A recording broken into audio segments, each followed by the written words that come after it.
అందరికి నమస్తే. మీకు అందరికి తెలుసు లాస్ట్ 15 డేస్ నుంచి సోషల్ మీడియాలో లేకపోతే ఒక వర్గం మీడియాలో టీవీ ఛానల్స్లో ఏం నడుస్తుంది, ఏం వార్తలు వస్తున్నాయి. రీసెంట్గా మహా టీవీ మీద అటాక్ కూడా జరిగింది కదా. ఆ వార్తలు బేస్ చేసుకునే అట్లెట్లా పెట్టినావు, నీకు ఆధారాలు లేకుండా ఇట్లా పెట్టినావు అని అటాక్ కూడా జరిగింది. తర్వాత ప్రజాస్వామ్యం అట్లెట్లా కొడతారు ఇట్లాంటి వివరణ మహా టీవీ నుంచి వచ్చింది. మనం కూడా ఖండించినాం మహా టీవీ మీద జరిగిన దాడిని. కానీ మహా టీవీతో పాటు ఇంకా చాలా టీవీలు చేసినాయి. నిజానికి మహా టీవీ ఒకటే కాదు, ఇంకొక కొన్ని టీవీలు కూడా అట్లాంటి థంబ్నెయిల్స్ పెట్టినాయి. కాకపోతే బీఆర్ఎస్ వాళ్ళకు ఫస్ట్ టార్గెట్ మహా టీవీ అయింది. మహా టీవీ మీద అటాక్ తర్వాత మిగతా టీవీలు అంతా కూడా కొంత వాళ్ళ వ్యవహారంలో కొద్దిగా వెనుక జరిగినాయి. కానీ ఒక వార్త వచ్చింది, అది ఇంగ్లీష్ పేపర్లో వచ్చిన వార్త. అది హిందూలో వచ్చింది, ఇంకొక పేపర్లో కూడా వచ్చింది ఆ వార్త, సేమ్ వార్త. ఆ వార్త చూసిన తర్వాత మీడియాలో కానీ సోషల్ మీడియాలో కానీ వివిధ రకాలలో పేపర్లలో కానీ వచ్చిన కొన్ని వార్తలు ఎంత దారుణంగా రాసిన వార్తలు అంటే వితౌట్ ఆధారాలు. నేను ముందే చెప్పిన ఆ రోజు కూడా, మాలాంటి ఒక డిజిటల్ మీడియా ఒక యూట్యూబ్ ఛానల్ నడిపే మేము కూడా ఆధారాలు లేకుండా వార్తను వేస్తలేము. ఆధారాలు ఉంటేనే ఆ ఆధారాలకు ఇంకా కొంచెం తెలుసుకొని మాట్లాడగలుగుతున్నాం.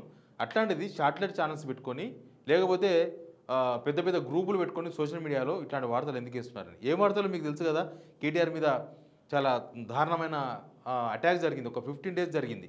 కేటీఆరే కాదు, ఆ ప్లేస్లో ఎవరున్నా కూడా నాకు తెలిసి వాళ్ళ యాక్షన్ అట్లే ఉండేది. ఇంకా బీఆర్ఎస్ వాళ్ళు మొన్న ఎవరో చెప్తున్నారు, బీఆర్ఎస్ వాళ్ళకు కనీసం అటాక్ చేయని కూడా రాలేదు, జస్ట్ పోయి అద్దాలు పలగొట్టిండ్రు, అది కాదు పలగొట్టాల్సింది అని. అంటే అంత తీవ్రంగా రాసిండ్రు. మల్లెపూలు పెట్టుకొని వస్తావా అని ఒక హీరోయిన్ని కేటీఆర్ అడిగిండ్రని, లేకపోతే నువ్వు వస్తావా రావా అని మాటలు నాతో ఉన్నాయి, ఆడియోలు నా దగ్గర ఉన్నాయని, ఇట్లా చాలా దారుణంగా టీడీపీ సోషల్ మీడియా, తర్వాత కాంగ్రెస్ సోషల్ మీడియా కూడా కాదు, రేవంత్ రెడ్డి సోషల్ మీడియా, తర్వాత టీడీపీకి సపోర్ట్గా ఉన్న మీడియా, హైదరాబాద్లో ఉన్న ఆంధ్ర మీడియా అంటున్నాం మనం, ఆంధ్ర మీడియా అంతా కూడా అదే పోకడ పోయినాయి. ఫైనల్గా ఇంగ్లీష్ పేపర్లో పోలీసులు చెప్పినట్లుగా వచ్చిన ఒక వార్తను చూసిన తర్వాత వీళ్ళ తప్పిదం ఏందో నేను కూడా జనాలకు చెప్పాలనుకుంటున్నా. సిగ్నల్ టీవీ సబ్స్క్రైబర్స్ 2 lakhs మెంబర్స్కి పేరున ధన్యవాదాలు. ముందు కూడా మీ సపోర్ట్ మాకు అట్లే అవసరం ఉంది. మేము 0తో స్టార్ట్ అయినాం, కానీ మమ్మల్ని ఈ స్టేజ్కి తీసుకొచ్చిండ్రు, అందుకే మీకు ధన్యవాదాలు. ఇక సబ్జెక్ట్లో పోతే ఇదే క్లిప్పు, హిందీలో వచ్చిన క్లిప్ ఇది, Hindu paper. Phone tapping case, no proof of snooping on actors. తర్వాత no evidence on eavesdropping on actors phones in telephone tapping case. Published July 6, 2025 రోజు వచ్చిన దీని కంటిన్యూస్ వార్త చూడండి ఒకసారి. Phone tapping case, no proof of snooping on actors. ఇదంతా ఇంగ్లీష్లో ఉంది, బట్ తెలుగులో నేను చిన్నగా వైపుతా. చాలా వీళ్ళు రాసిండ్రు సోషల్ మీడియాలో, తర్వాత కొంత మీడియాలో అసలు మొత్తం సినిమా హీరోయిన్ల ఫోన్లు విన్నారని, ఏమేమో జరిగిందని చెప్పి ప్రచారం జరుగుతుంది.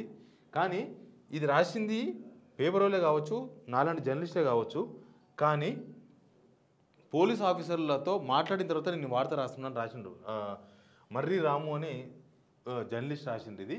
Sources said that there is no evidence to prove that you dropping on mobile phones of some film actors of Tollywood has been found so far in the ongoing investigation into the sensational telephone tapping case. ఈ sensational phone tapping కేసులో cinema వాళ్ళ ఫోన్లు విన్నారు అని చెప్పడానికి ఆధారాలు లేవని police ఆఫీసర్లు చెప్పినట్టుగా ఈ వార్త రాసిండ్రు. While unconfirmed reports are doing rounds through different media platforms conclusively stating that mobile phones of renowned and young film heroines have been tapped. The Hyderabad police did not stumble upon any such clinching material to confirm the same. మా దగ్గర ఆ cinema వాళ్ళ ఫోన్లు విన్నట్టుగా మా దగ్గర ఎలాంటి ఆధారాలు లేవని పోలీసులు చెప్పారంట. తర్వాత surely the term of investigators discovered that mobile phones of persons from different walks of life had been tapped from 2022 onwards during the second stint of BRS government from 2018 to 23. ప్రచారంలో 2018 నుంచి 2023 వరకు ఫోన్లు ట్యాప్ అయినట్టుగా ప్రచారంలో ఉంది. But eavesdropping on phones of targeting persons could have been done before 2022 also, but the evidence to suggest or prove that is happened in only from 2022. Senior police officer seeking anonymity and overseeing the probe said the complaint about tapping phones was first logged on the additional superintendent of police. అదంతా అప్పటి నుంచి Panjagutta పిఎస్లో case book అయింది, అప్పటి నుంచి విచారణ నడుస్తుందని రాసిండ్రు. దీనిలో ముఖ్యంగా మ్యాటర్ ఏంటంటే సినిమా వాళ్ళ ఫోన్లు చేసినట్టుగా, ఫోన్ ట్యాపింగ్ చేసినట్లుగా ఎక్కడ ఆధారాలు దొరకలేదు, ఎక్కడ ఆధారాలు లేవు అని సీనియర్ పోలీస్ ఆఫీసర్స్, ఆ ఇన్వెస్టిగేషన్ సంబంధించిన పోలీస్ ఆఫీసర్స్ తనకు చెప్పినట్టుగా ఆ పేపర్లో వార్త రాసిండ్రు. ఇప్పుడు ఆ మల్లెపూలు పెట్టుకొని వస్తారా, లేకపోతే మీ బెడ్రూమ్కు రావాలా? ఇక చాలా దరిద్రంగా నేను చెప్పలేను, ఎందుకంటే నేను చెప్తే ఈ వార్త అడల్ట్ వార్త అవుతుంది.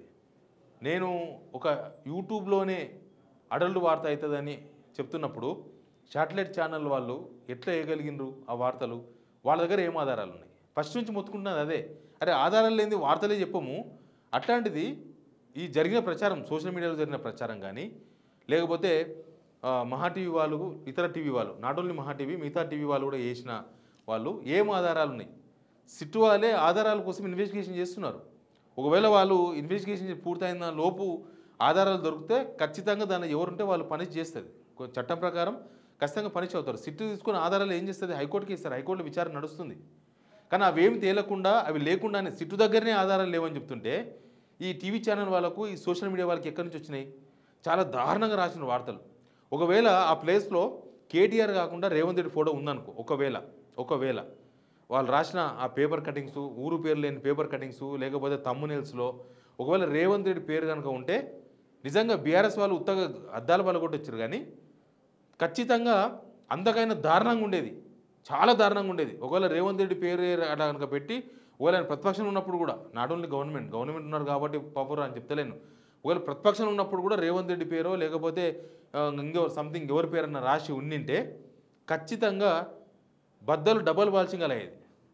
బీఆర్ఎస్ వాళ్ళు సరిగ్గా కుట్టలేదు నా అభిప్రాయం, చాలామందికి అదే ఉంది. అందుకే ఇప్పుడు పోలీసు వాళ్ళే ప్రూఫ్స్ లేవు అని చెప్తున్నప్పుడు ఈ వార్తలు రాసిన వాళ్ళు, ఈ సోషల్ మీడియా ప్రచారం చేయించిన వాళ్ళు, నేను రేవంత్ రెడ్డి పేరు ఎందుకు చెప్తున్నా పదే అంటే, రేవంత్ రెడ్డి సోషల్ మీడియానే మొత్తం ఇదంతా ప్రాపగాండా తీసుకొచ్చింది. తర్వాత ఈ ప్రాపగాండాను చంద్రబాబు సోషల్ మీడియా, రెండు media, social media, Chandrababu social media. Chandrababu ఏం చేస్తే అదే కరెక్ట్. చంద్రబాబుకు ఎవడు పడరాపితే వాళ్ళ మా శత్రువులను భావించే ఆ మీడియా, ప్లస్ చంద్రబాబుతో డబ్బులు తీసుకొని పనిచేస్తున్న పేటీఎం బ్యాచ్, డబ్బులు తీసుకొని రాస్తున్న సోషల్ మీడియా, వాళ్ళు ఏం ఆధారంగా రాసినారు? ఇప్పుడు దీన్ని ప్రచారం చేయమని చూద్దాం. ఈ వార్తను హిందూ పేపర్లో వచ్చిన క్లిప్పును పెట్టమని చూద్దాం. అంటే మీరు చేసేవి అవాస్తవాలని మీకు తెలవాలి. ఇప్పుడు మీరు రాసిన తప్పు, మీరు ఎవరిని టార్గెట్ చేసినా అట్లాంటి వార్తలు రాస్తే రియాక్షన్ చాలా దారుణంగా ఉంటుంది. వీళ్ళు చాలా తక్కువ రియాక్షన్ అయినారు బీఆర్ఎస్ వాళ్ళు. ఇగో బండి సంజయ్ మాట్లాడిన తర్వాత దీని వెనుక ఎంత పెద్ద కుట్ర ఉందో ఈజీగా అర్థం చేసుకోవచ్చు. ఒకసారి ఆయన మాటలు వినండి. ఏబిఎన్ కార్యాలయం మీద చెయ్యి వేసిన 2 గంటల లోపల నీ టీఆర్ఎస్ భవన్ మీద పక్క దాడి చేయాలని చెప్పి, దాడి చేస్తామని చెప్పి మా రామచంద్ర గారు, మా యువమోర్చా కార్యకర్తలు ఆదేశించారు. నేను సవాల్ చేస్తున్నా, చలో నీ క్యాడర్ రమ్మను, మా క్యాడర్ వస్తుంది అంటున్నారు. ఏబిఎన్ ఆంధ్రజ్యోతి మీద దాడి జరిగితే 2 గంటలలో పోయి బీఆర్ఎస్ ఆఫీస్ మీద దాడి చేస్తారండి. ఒకవేళ ఇవే తంబులు బండి సంజయ్ మీద వేస్తే ఎట్లుంటుంది? బండి సంజయ్ మీద ఒక జర్నలిస్టు గిరీష్ ఏదో మాట్లాడినని తంబు కూడా పెట్టలేని, ఇంకా జస్ట్ మాట్లాడినని చెప్పి ఆయన ఆఫీస్ పైన దాడి జరిగింది, ఆయన పైన దాడి జరిగింది. వాళ్ళ ఇంటికి పోయి కొట్టేసిండ్రు వీళ్ళ అభిమానులు.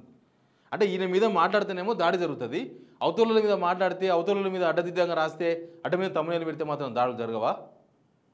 తెలంగాణ ఉద్యమకారులు, తెలంగాణ జర్నలిస్టుల మీద దాడులు జరిగితే ఎవరు రెస్పాండ్ కారు. కానీ ఇదంతా కూటమి. నేను చెప్పిన కదా, అవతల వేరే కూటమి నడుస్తుంది, అవతల ఇంకో తొండి కూటమి నడుస్తుందని. ఆ కూటమిలో భాగంగా బండి సంజయ్ మాట్లాడుతున్నారు. ప్రతిపక్షంలో ఉంటే మాత్రం రెస్పాండ్ కావద్దా? మీడియా మీద దాడి చేస్తారా? కొంతమంది మాట్లాడుతున్నారు. మీడియాకు చెప్పాలి, చెప్తే మార్చుకుంటారు. మీడియాకు చెప్పడం కాదు, అది కావాలి.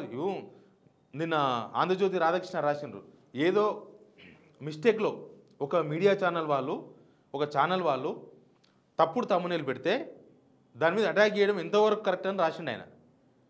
ఏమడదు మనం అంటే, మిస్టేక్ జరిగితే ఒక్క దగ్గర మిస్టేక్ జరుగుతుంది, వరుసగా 15 రోజుల పాటు దాదాపు ఒక 25-30 వీడియోలకు మిస్టేక్ జరుగుతుందా? మిస్టేక్ జరిగితే ఒక ఛానల్లో ఒక వీడియోకే జరగాలి. కానీ ఒక 3-4 ఛానళ్ళలో, ఒక్కొక్క ఛానల్లో 15 రోజుల పాటు దాదాపు 30 వీడియోలకు ఒక ఛానల్లో మిస్టేక్ జరుగుతుందా? ఇది కావాలని చేసిన ప్రాపగాండా, ఇది ప్లాన్డ్గా చేసిన ప్రాపగాండా. నా దానిలో నేను చాలాసార్లు చెప్పిన, నేను చెప్తున్నా విశ్లేషణలో, ఇది తెలంగాణ నాయకత్వం మీద తెలంగాణ ప్రజలకి విసుగు చెందించేందుకు, అంటే వాళ్ళని డిమోరల్ చేసేందుకు చేసిన కుట్ర అంట నేను. ఇది కుట్ర. ఈ కుట్ర ఎప్పుడో సిట్టు లాస్ట్ ఫైనల్ చేస్తుందేమో అనుకున్నాము, బట్ పోలీస్ ఆఫీసర్ రాసినట్టుగానే హిందూ పేపర్లో వార్త రాశారు. ఒకవేళ ఈ వార్త తప్పైతే ఇప్పటికల్లా పోలీస్ ఆఫీసర్స్ నుంచి రిజైండర్ వచ్చేది, మేము చెప్పలేదు అసలు ఇదంతా సంబంధం లేదు, ఆ పేపర్లో ఎట్లా వార్త వచ్చిందని. ఆ పేపర్కి వాళ్ళేం రిజైండర్ ఇవ్వలేదు, అంటే సోర్సెస్ ద్వారా రాసినానని చెప్పిన ఆ రిపోర్టర్ కూడా. మరి ఇప్పుడు ఎవరు సమాధానం చెప్తారు? వాటిని నమ్మిన వాళ్ళు ఎంతో మంది ఉన్నారు. నమ్మించనికినే వాళ్ళు రాసిన వార్తలు, నమ్మించనికినే. ఇప్పుడు సోషల్ మీడియా వాళ్ళు కొద్దిగా కంట్రోల్ అయినరు, టీవీ ఛానల్స్ వాళ్ళు కొద్దిగా కంట్రోల్ అయినరు. ఇది ఎక్కడ పోయి ఇంకా రేపు ఎక్కడ దారి తీస్తుందో అని రేవంత్ రెడ్డి సోషల్ మీడియా చాలా విచ్చలవిడిగా పెడుతున్నది, విచ్చలవిడిగా. తెలుగు స్క్రైబ్ అనే ఒక అఫీషియల్గానే తెలుగు స్క్రైబ్ అనే ఒక ఎక్స్లో హ్యాండిల్ ఉంది, వాళ్ళకి ఈ పేపర్ ఉంది. వాళ్ళు కూడా గవర్నమెంట్లో ఉన్న తప్పులు, లేకపోతే సమాజంలో జరుగుతున్న దుష్పరిణామాలు, లేకపోతే వీళ్ళు ఇచ్చిన హామీలు, అట్లా చాలా వరకు వాళ్ళు అట్లాంటివన్నీ ప్రసారం చేస్తూ ఉంటారు. దానికి డబ్బులు చేసిండ్రు వీళ్ళు. తెలుగు స్క్రైబ్ను తెలంగాణ స్క్రైబ్ అని పెట్టి, దానికి ఊరు లేదు పేరు లేదు, తెలంగాణ స్క్రైబ్ అని పెడతారు. పెట్టి దానిలో చాలా జుగుత్సాకరమైన వార్తలు రాస్తున్నారు. అదే తెలంగాణ స్క్రైబ్ అనే పేరుతో ఒకవేళ దాన్ని నడిపిస్తున్న ఓనర్ల పేరు పైన కనుక అట్లాంటి వార్తలు రాస్తే తెలంగాణ అల్లా కొల్లాలమవుతుంది. బీఆర్ఎస్ వాళ్ళు ఎందుకు ఊకున్నారో నాకు తెలియదు, అవి చూస్తూ ఎందుకు లైట్ తీసుకున్నారో నాకు తెలియదు. కానీ ఆ వార్తలు ఒకవేళ కేటీఆర్ పైన కేసీఆర్ పైన పెడుతున్న హెడ్లైన్స్ వాళ్ళ ఫేసులు కాకుండా వేరే వాళ్ళ పేరు కనుక పెడితే వాళ్ళను ఉరికిచ్చి కొడతారు. వీళ్ళు వదిలేసినారు బీఆర్ఎస్ వాళ్ళని. ఇప్పుడు ఈ వార్త వచ్చిన తర్వాత హిందూ పేపర్లో, ఇంకొక పేపర్లో ఈ వార్త వచ్చిన తర్వాత అసలు సినిమా వాళ్ళ ఫోన్లో ట్యాబ్లే కానప్పుడు యూట్యూబ్లో లక్షల వీడియోలు తయారు చేసినారు వీళ్ళందరూ కలిసి. ఈ కూటమి అంతా పరిపాలన చేస్తలేదు. అక్కడ ఒక కూటమి ఉంది ఏపీలో, ఇక్కడ ఒక దొంగ కూటమి ఉంది. ఈ దొంగ కూటమి చేసిన పని ఏంటంటే కేవలం ప్రాపగండా చేయడమే. కేవలం ఇట్లాంటి వార్తలు సృష్టించాలి, కొన్ని పనికిరాని ఛానళ్ళు ముందర పెట్టుకోవాలి, వాళ్ళకు పనికిరాని ఇంటర్వ్యూలు ఇవ్వాలి. వీళ్ళందరికీ వీళ్ళ అధికారంకి వచ్చినాక ఉండొచ్చు, తాట తీస్తారు. కానీ అంత లోపే ఇట్లాంటి జరగకూడదు కదా. ఒక మనిషిని మనం ఎట్లా ఏ బేసులు చూపిస్తాం? ఏబిఎన్ ఆంధ్రజ్యోతి స్టార్టింగ్లో రాజ్భవన్లో ఒక గవర్నర్ రాసలీలలు వేసిండ్రు. అంటే ప్రూఫ్ ఉంది కాబట్టి వార్త వేసిండ్రు, దాని జనం నమ్మిండ్రు. అంత ప్రూఫ్ ఉంటే వార్త రాయాలి, అంత ప్రూఫ్ ఉంటే రాయాలి వార్త. ఆంధ్రజ్యోతి వాళ్ళు నిన్న అంత శుద్ధపూస మాటలు మాట్లాడింది కదా. ఒకసారి ఆంధ్రజ్యోతి ముందర ఆఫీసులో ముందు జనాలు చూడండి ఎట్లున్నారు. తెలంగాణ బీఆర్ఎస్ జాగిరా అని వార్త రాసిన ధైర్యవంతులు ఈరోజు ఆంధ్రజ్యోతి ఆఫీస్ ముందు ఇంతమంది పోలీసు బందోబస్తు పెట్టుకున్నారు. ఎందుకు? మీరు తెలంగాణ వాళ్ళే కదా, మీరు క్లైమ్ చేసుకుంటున్నారు కదా, మీరు తెలంగాణ ప్రేమికులని. ఓ పని చేయండి, ఇక్కడ ఆంధ్రజ్యోతి అని ఉంది కదా, మీరు నిజంగా తెలంగాణ ప్రేమికులు అయితే, తెలంగాణను మీరే ప్రేమిస్తున్నారు, మిగతా వాళ్ళంతా ద్రోవులు అనుకుంటే మీరు ఇక్కడ ఆంధ్ర తీసేసి తెలంగాణ జ్యోతి అని పెట్టుకొని చూద్దాం. మీరు తెలంగాణ ప్రేమను చాటుకోండి. ఆంధ్రజ్యోతి ప్లేస్ లో తెలంగాణ జ్యోతి అని పెట్టుకొని తెలంగాణ మీద మీకెంత ప్రేమ ఉందో చాటుకోండి. అప్పుడు మీరు ఇట్లాంటి ఎవరు జాగిరు తెలంగాణను తెలుసుకుందాం. కానీ మీరు దొంగలయ్యుండి, మీరు ద్రోహులయ్యుండి, మీరు తెలంగాణ వాదాన్ని కించపరిచే విధంగా, తెలంగాణ వాదాన్ని లేదు అని చెప్పే విధంగా, తెలంగాణ వాదాన్ని మోసే పార్టీలను డిమోరల్ చేసే విధంగా ఎట్లా వార్తలు రాసిండ్రు? వాళ్ళు మీరు రాసిన వార్త కరెక్ట్ అయితే ఇంతమంది పోలీసులు ఎందుకు? ఇంతమంది పోలీసు బందోబస్తు ఎందుకు? తప్పు చేసిన వాడు ఇంతమంది బందోబస్తు పెట్టుకుంటాడు. కరెక్ట్ చేసినట్టు అయితే చూద్దాం ఎవడొస్తాడని వదిలేస్తాడు. తప్పు చేసిందని చెప్పడానికి ఈ పోలీసు వాళ్ళు, ఈ బందోబస్తు ఇదంతా చూస్తే మనకు కనపడుతుంది. ఇప్పుడు ఇన్ని తప్పుడు వార్తలు రాసిన వాళ్ళు ఈ ఇంగ్లీష్ పేపర్లో పోలీసు వాళ్ళ సోర్స్ ప్రకారం రాసిన వార్త తర్వాత ఏం రెస్పాండ్ అవుతారో కండి చూద్దాం. మీరు రాసిన వార్తను మీరు సమర్థించుకుంటారా? ఇప్పుడు మహాటీవీ మీద దాడి ఖండిస్తూనే మహాటీవీ రాసిన వాళ్ళ తమ్మునెల్స్ను సపోర్ట్ చేసిన కాంగ్రెస్ వాళ్ళు మంత్రులు ఉన్నారు కదా, పీసీసీ చీఫ్ కావచ్చు, మినిస్టర్లు కావచ్చు, బట్టి విక్రమార్క కావచ్చు, వాళ్ళ మీద వార్తలు రాస్తే ఊకుంటారా? అట్లా వాళ్ళు ఇప్పుడు ఏం మాట్లాడతారు, ఏం సమాధానం చెప్తారు? ఏడ పెట్టుకుంటారు తలకాయ? ఎక్కడ పెట్టుకుంటారు తలకాయ?